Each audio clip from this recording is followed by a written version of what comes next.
We have been talking about the Eucharist for several months now during this year of Eucharistic revival in the United States. And back in October, I began by explaining that what we believe about the Eucharist based off of the scriptures and the traditions of the church. I talked about the doctrines of the real presence of the Eucharist. I talked about how the Mass is a true sacrifice. And then I gave several accounts, both ancient and modern, of Eucharistic miracles. Next, I explained the meaning and the significance of liturgy in general, looking at the church calendar. And most recently, the last 4 weeks, we have been taking a tour of a church building to explain all the things that you see and hear and even smell within a church building. Finally, we are at the topic that I've spent the last 18 months waiting for. I began by just sort of general explanation of the faith, beginning with the Holy Trinity, the basics. And when we got to the topic of the sacraments, I said back then that this was what all of these homilies had been building up to. But when we got to the sacrament of the Eucharist, I said that this really now was the topic that I had been building up to. But finally, specifically, we arrive at the topic of the Mass itself. And I wanted to go through the Mass line by line and take a look at what it means, where it comes from, and we're finally there. So let's dive in. For all the previous topics, you can search my name on YouTube. A playlist will be there with all of those topics. Today I want to talk about our disposition when attending Mass. And to do that correctly, we have to remind ourselves of what the Mass actually is. And I've talked about this already, but that was 8 months ago in October of last year. So we're going to have a bit of a refresher. What is the Mass? Simply put, the Mass is the true sacrifice of Jesus on the cross. Well, but how can that be? How can we possibly say that the Eucharist is the true sacrifice when Jesus is no longer dying on the cross? That happened 2,000 years ago, and we live 2,000 years after the fact. Jesus is risen from the dead. So what are we saying here? Are we repeating this sacrifice of Jesus? Does Jesus die every time we celebrate the Mass? Was his sacrifice on the cross not enough that we have to do it every day? The answer to all of those is no. Jesus does not literally die again at each Mass, but his sacrifice is not represented, but represented. That is, it's made present to us again each time we celebrate the Eucharist. And this idea of making something from the past present to us is called a memorial, or in the Greek, anamnesis, which we'll be talking about in the future here, the word anamnesis. It's a part of the Jewish faith that was handed on to us. I had a classmate who wrote his entire master's thesis on that one word, memorial, anamnesis. And the classic example that I always give is the Passover celebration. Each year, the Passover was a memorial that was celebrated by the Jewish people, it still is. And in their belief, it makes present the event that freed the Israelites from their slavery in Egypt. Jews do not simply believe that they were reenacting the original Passover when they celebrate the Passover each year. They truly believe that they are living the Passover, the original one, every time they celebrate it. And it is by this that they can truly participate and be members of that foundational event of the Jewish people. They are able to participate in the moment that God set them free from slavery, making them their own nation. And they take part in that singular foundational event even down to this very day. And it's the same for us when we celebrate the Mass. Because the Mass is a memorial sacrifice, it is the way that we are connected in a real way to that, the sacrifice of Jesus. We actually take part in his death and resurrection every time we celebrate the Mass. By participating in the Mass, we receive all of the graces of Jesus' sacrifice on the cross. The Eucharist is a sacrifice that not represents, but represents. It makes present again the sacrifice of Jesus on the cross. God brings the past to us. The only difference is the manner in which the sacrifice is viewed. At the Mass, we say that Jesus' sacrifice is offered in an unbloody way. When you attend the Mass, then, you are witnessing Jesus on the cross. You're witnessing Jesus give himself to the Father as a perfect sacrifice to atone for your sin. When you are at the Mass, you are present to the very event that won your salvation. And we must keep that in mind while we're here. Amid all of the distractions, amid all of the other responsibilities that await you when you leave church, you are not here to listen to some guy talk behind a pulpit. You are not here to meet your obligation to attend church. You are here to take an active role in the very events that made you a Christian, the death and resurrection of God. All of the angels and saints, the deceased loved ones that have gone before us, the entire church is right here when we offer and celebrate the Mass. And we do all of this through ritual, a repeated formula that we use every day to plug us directly into the most sacred event that has ever taken place in the entire universe. And if you keep all of that in mind when you attend Mass, I guarantee you that it will affect the way that you participate in it. And that's an important word, participate. If you ever read a biography of a saint or some church history item, you may have come across the term, I heard Mass. So-and-so is so devoted that they heard Mass 3 times a day. And the term heard Mass was often used in the past to describe attending Mass. And that was because people in attendance were mostly there as spectators, to hear the words of the homily and then to watch the priest perform the rituals of the liturgy. The people in attendance, they didn't even respond to the prayers. That was the job of the altar servers, and they did it in Latin. In fact, people in attendance would generally not even hear the prayers of the priests. Microphones are a relatively recent invention, right? And so the time basically in between the homily and receiving communion was generally spent doing some private devotion like praying the rosary. There was nothing to listen to or even to respond to. Part of the church reform in the 20th century was to get back to the original idea of anamnesis, of memorial, of being a witness to the events of your salvation, and more importantly, participating in those events. What we believe about the Eucharist teaches us that we are not merely at Mass to watch or to listen. We are at the Mass to take part. When we were baptized, we were conformed to Jesus Christ as priest, prophet, and king. And as your baptized priestly role implies, you have the ability, in fact, you have the obligation to participate in the sacrifice of the Mass in your own way as a part of the baptized priestly class. We actively participate in the Mass in several ways.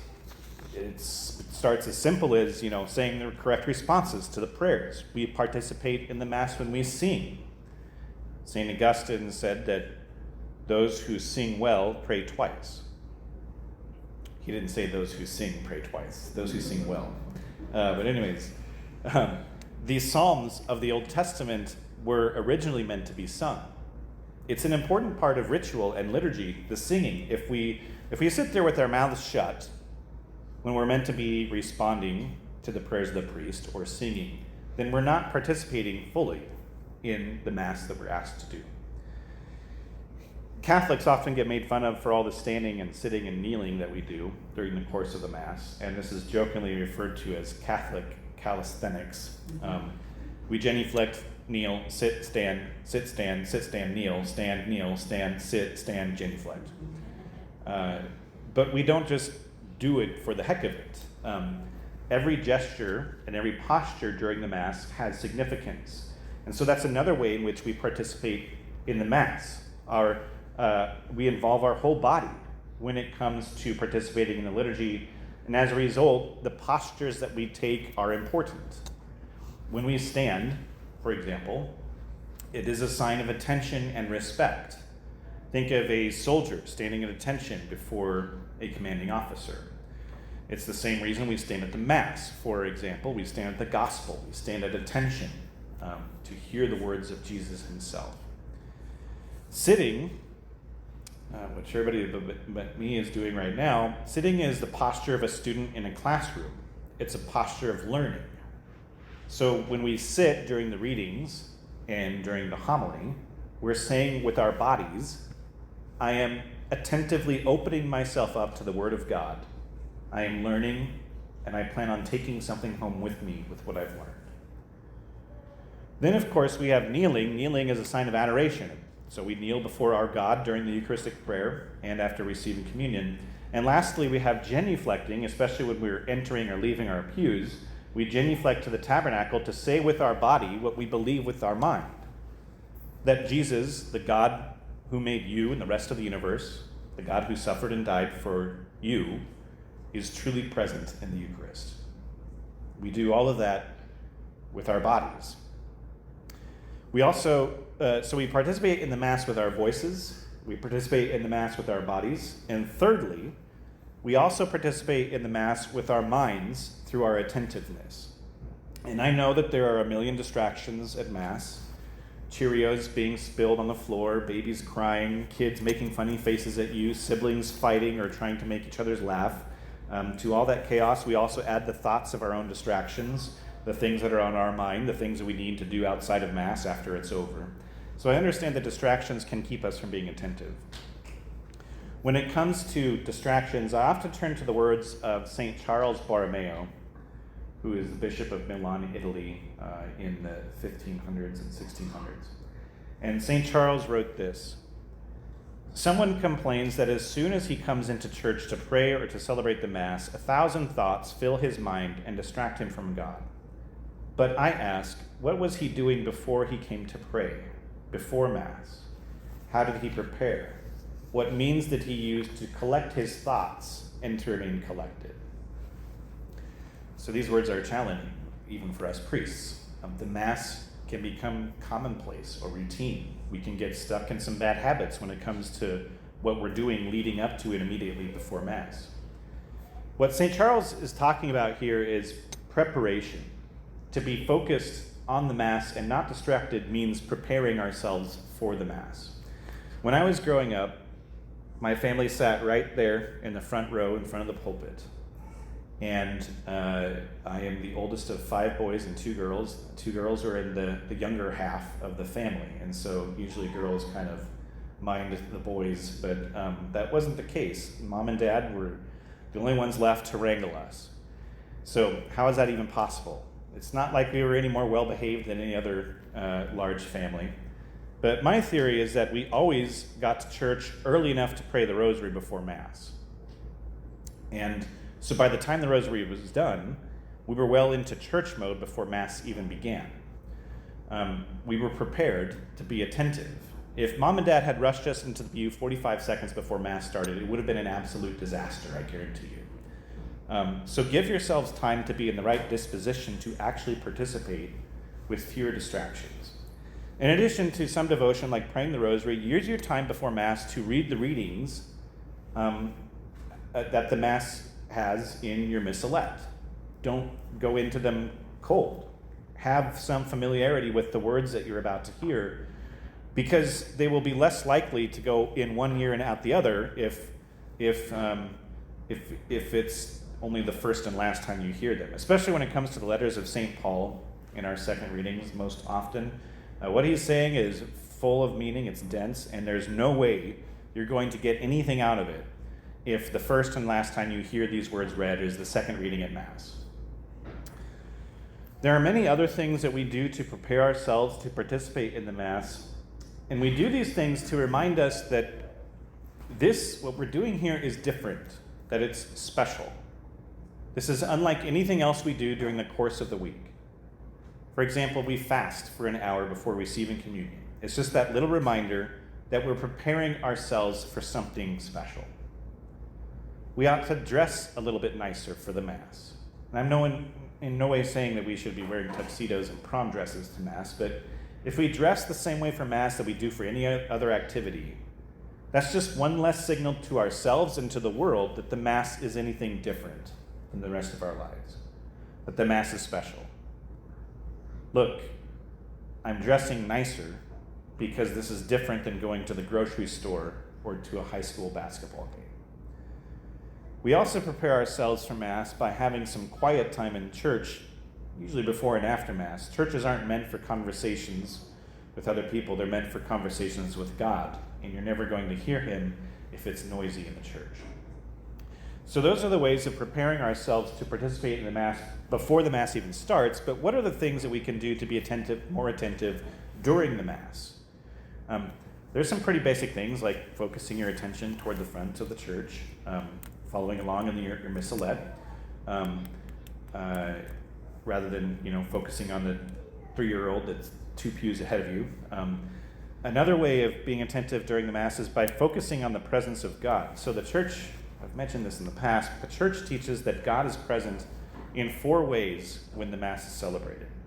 First, he's present in the people who are gathered in prayer.